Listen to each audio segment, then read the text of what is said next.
Joining us now is a baseball Hall of Famer and one of my favorite Yankees to watch in his tenure there. Ladies and gentlemen, CC Sabathia here on the Rich Eisen Show. Good to see you, CC. What's going on? How you doing? I'm doing fine. I mean, we could talk about the most important thing here, which is what do you think of your Raiders, CC? What do you think? Oh, I'm happy. I'm happy. I'm glad we got Pete Carroll. I'm excited. Hopefully we can draft a quarterback and turn this thing around. So, I mean, I guess you're a fan since your days of being born in Vallejo. Is that your Raider fandom, CC? Yeah, growing up in the Bay, it was either the Raiders and the Niners, and my dad was a Raider fan, and he grew up an Oakland Raider fan, and they went to LA. So I grew up an LA Raider fan, and then they came back to Oakland when I was about 14 or 15. And yeah, now they're in Vegas, and as long as they got the silver and black on, I'll always be a Raider fan. So did your dad bring you to the Black Hole when you were like 4 or something like that? I'm trying to He would take me down to LA, so we would always go tailgate. So we would leave like on Saturday night, and he would drive through the night. And I just remember waking up at the Coliseum at tailgates, and it kind of started my fandom. And yeah, I mean, I take my boys to Vegas. But when my oldest is 21 now, but when he was when he was a little guy, we would tailgate in Oakland all the time. So it's a family thing, man. I hate to say unfortunately, but it's a family thing. It runs deep. Well, CC, just to bring New York sports into it, you could be a Jet or a Giant fan, and but I mean, Tom Brady being in ownership now, right? I mean, I don't know if you've met Tom or have a relationship with him in any way, shape, or form, but no, I've got a chance to meet him, but I mean, just him, having a chance to, and they said that he's taken over, football operations. So I think we're heading in the right direction. I mean, you can only go up from where we've been, and we've done a pretty good job. I feel like the defense is good. Brock Bowers had an amazing year last year. It's just if we can get somebody with consistent quarterback play, I think the team will be all right. Well, there's no question, right? And I do love the Carroll hiring, and I'm not just saying that because you're zooming in here. Because you need somebody who can install a culture, certainly when you're churning through coaches, and install a way of doing things. And also, whenever he's asked about message for Raiders fans, he's kind of challenging people to say, fill up the stadium here in a town where everybody's coming in, seeing a show, maybe getting a good meal in, sitting down at a blackjack table while they're seeing their team as the road team in the stadium and go hang out, what's crazy is that if you go to a game early in the season, it's full of Raider fans. But as the season goes along and, right. They're 3 and whatever, then it turns into the other fans, coming into town, like you said, to go hang out in Vegas and watch a show, which I guess is good for the stadium because it'll always be packed. But it's not good. It's not so great for Raider fans, or I'm sure for the players later in the season when it's, 70-30, the opposing team to the Raider fans. But if you go early in the season, I always go early in the season. I always go before October, and I catch it when it's a good amount of Raider fans in there. CC Sabathia here on the Rich Eisen Show. All right, obviously I was being facetious saying the Raiders are the most important thing in this conversation, but congratulations to you and your family and everybody that's been part of your journey since you were a kid. Now that you've had a week to sort of have this soak in, what does go through your mind now that you're going to Cooperstown, CC? Yeah. No, it's been a good week. It's been amazing to have a chance to sit back and reflect with everybody. I got a chance to talk to Carl Willis after we had just playing phone tag for so many days. Just trying to get a chance to call everybody back and all the text and but it's cool. I had a chance to spend a couple days up in Cooperstown to go as a Hall of Famer and walk through the plaque hall and get a chance to sign my plaque. I mean, it's super special. To me, it's something that I never, strive for while I was pitching. I always just wanted to win games and try to win a championship. But now that, my career is over and having a chance to go into the Hall of Fame, first ballot, I understand what that means as a baseball player, how hard it is to get into the baseball hall. So I'm just excited as a fan and, just blessed and honored as a player. Well, I mean, obviously it's amazing to see. So you've seen your plaque. It's already created. It's already up there. Is that? No, just where the plaque is going to go. So you get a chance to sign, they show you your spot, and we get a chance to sign where your real where estate. the plaque's going to go. So your future real estate. So your signature will be underneath your plaque forevermore. Is basically what you're saying. I love it. That's like putting your initials in the concrete in front of a new home, right? Like that's going to be out there in front of... Or like the guy that buried the Big Papi jersey in the new Yankee Stadium. Well, this one's a little bit better. Good luck, I imagine, or at least more well-intentioned for you. So walking around, though, and seeing other plaques of other people, knowing that you're now part, which one hit you when you saw that? The ones that hit me are Bob Gibson, Ferguson Jenkins, Satchel Paige, just having a chance to see those other, African-American pitchers, those other black pitchers that paved the way for me. And, my family and my dad was a huge baseball fan. He was a coach before I was, born.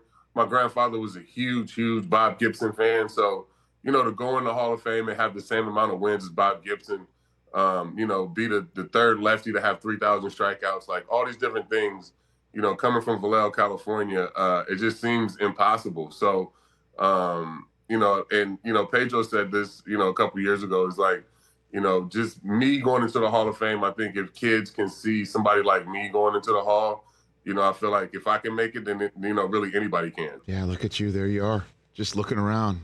That's so cool. It's so cool. I mean, you're just taking it is in. Cool because I'm such a fan. Like, I'm a sports fan. I'm a fan of football. I'm a fan of basketball. Huge fan of baseball. And I always thought, like, when I retired, that I would get away from baseball and I wouldn't be, around the game. But we're a baseball family. My wife's an agent. My kids play the game. Our family is just so ingrained into the game of baseball that this is just the ultimate, icing on the cake for not only my career, but just for my family. My family was there throughout my whole career. I had kids young. My wife was there to support me my whole time. So, this is as much as of theirs as it is mine. Do you think you're the end of an era where complete games happened and the style of pitching that you had? And, I mean, I'm taking a look at just your first year as a Yankee in the playoffs, and you pitched into the seventh inning in every postseason game. A couple, you actually gave 8 complete. I mean, you just don't see that anymore. Do you think this? No, but I think it's, it'll be Scherzer, Kershaw, Verlander, Greinke is that kind of, I'm in that class too, but I think that's, the last of a dying breed. And I think, reevaluating who the next class of pitchers are that are going into the Hall of Fame, because I don't think they'll have numbers, that Justin Verlander will have. I don't think they'll have numbers like Clayton Kershaw. I think you'll see, guys that if they pitch a long time, they'll have 150 wins and 3,000 strikeouts, just because of where the game is, and the way that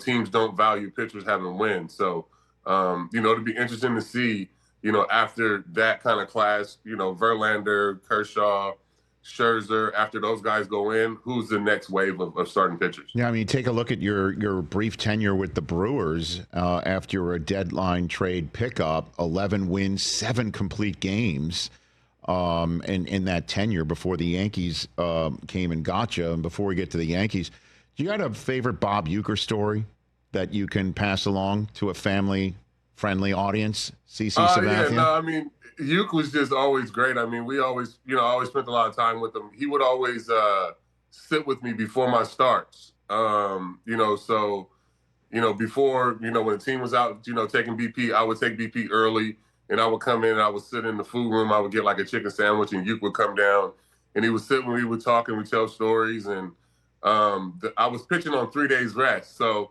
it got to be, a lot. And by the end, and I remember just the last day of the season, he came down. And we were sitting there, it was a day game. And we were sitting there and he was like, we're going to do this every time. As long as we keep going, he'll keep coming. I'll keep coming down and hanging out with you. So it was always just cool to have a chance to spend time with him and, hear his stories and, talk about Hollywood and he loved fishing. I was fishing at the time. So, we spent a lot of time together on my start days. So he would talk to you. What do you mean about Hollywood? What would he? Just like the movies, being in Major League, and I always had a lot of questions. Obviously, I was a kid growing up in the 80s and 90s. That was a huge baseball movie for me. So, him being really the voice of that was kind of cool. And then having a chance to sit with him, and I think it was just special for both me and him, for him to sit with me on my start days. I was going out and I was pitching pretty well. I was cooking at the time, so. It made for some fun, banter back and forth before I went out to pitch. A few minutes left with CC Sabathia, Hall of Famer. In football, you don't go in as somebody with a team, but in baseball, are you going in as a Yankee, CC? Yeah. I mean, I am. It was the longest place I played. I had a chance to win a championship here. I live here. This is where I chose to, raise my family. I've been here now 16 years. So, the Bronx was the place where I found a home, and it was great to pitch in the pinstripes, and excited to go in the hall with that Yankee hat on. Yeah, and that's pretty cool. Have you spoken with them about having a day, anything this upcoming season, anything like that? No, nothing yet. We haven't talked about anything. I'm throw out the first pitch. I just got a memo today. I'm gonna throw out the first pitch of the before the first game of the year. So opening day, I'll throw out the first pitch, and then I'll be there we have a big homecoming dinner where all the fans come back a night. So I'll be able to celebrate with them that night, but. Nothing formal yet as a day, Yankee Stadium, but hopefully. So the first pitch of the 2025 Yankee season will be thrown by CC Sabathia, is what you're saying? Yeah, it won't be thrown very hard, though. Come on. No, I mean, what do you think? What can you dial it up to? I got nothing left, man. After that, the way I finished with that shoulder injury, all I have is enough to just throw BP to the boys. My boys, I throw BP to. Okay. But trying to dial it up, I got nothing left, which is good because I was still trying to be coming out of the bullpen right now. Well, I'll take any innings you can deliver, and it's also a very important season for the Yankees, CC, because I don't know if you're aware, but when Juan Soto went to the Mets, he called New York a Mets town. CC. What's crazy about? I always say this about this town is. That the real fans in New York, because it's easy to be a Yankee fan, right? Because the Yankees win all the time, and it's always easy to just fly a Yankee banner. But the real, gritty fans of New York are the Mets and the Jets. Like the Mets and the Jets fans, if you sign up for that every single year and you still put on a Mets hat or you still put on the Jets colors, you're a true fan. It's the same thing with me with the Raiders. I know what I'm signing up for every fall, right? Yeah. But I'm still in silver and black, and I feel for the Mets fans and I feel for the Jets fans. So I understand, where Soto was coming from when he said that this is a Mets town, because the real fans of this town, have to, if you're signing up for that every year, you got to be a real fan. You got to love your team. So one of my guys here, TJ Jefferson, say hello to CC Sabathia with his Met hat. There we go, real fan. CC, first of all, congratulations on the career, and don't butter him up. He just basically said you're a real fan because you keep getting kicked in the balls and come back. That's what he just said. This man has been so salty about losing Juan Soto, like a lot of Yankees fans, and it's gone to his head. And every day he just can't accept the fact that his team got spurned.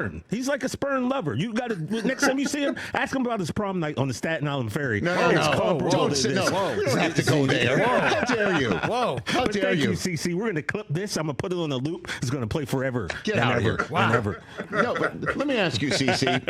But obviously Soto is very talented, and he's going to, I would imagine, share the same room as you one day in upstate New York. But that said, taking the money instead of him getting it, signing Max Fried, bringing in Bellinger, who I believe, I don't know if his dad there preceded you, but bringing in Cody Bellinger, bringing in Goldschmidt, bringing in all of these relievers and spreading it out like that. I'm thinking the Yankees might actually be a better team. Yeah, I think so. I mean, it was incredible what Soto did last year, and obviously him hitting in front of Judge. I mean, it was you know, kind of both of their best years. It was incredible. It was like watching, you know, a throwback of you know, two of the best hitters ever to play the game. But you know, I think what the Yankees needed, you know, after watching that World Series against the Dodgers and then watching what the Dodgers did this offseason, they needed a lot more. They needed a lot more free agents. They needed to bring in a lot more depth. And I'm glad they got Goldschmidt. I'm excited to see Bellinger in that stadium. You know, so I definitely think it was money well spent. I mean, it would have been great to have Soto back because of what, you know, you just saw him do in 24. But the Yankees were well short of, you know, having a chance to beat the Dodgers in the World Series. So it's good that they were able to get a little deeper. Yeah, can't blame him anyway. It's a Mets town, last I heard. The Mets town.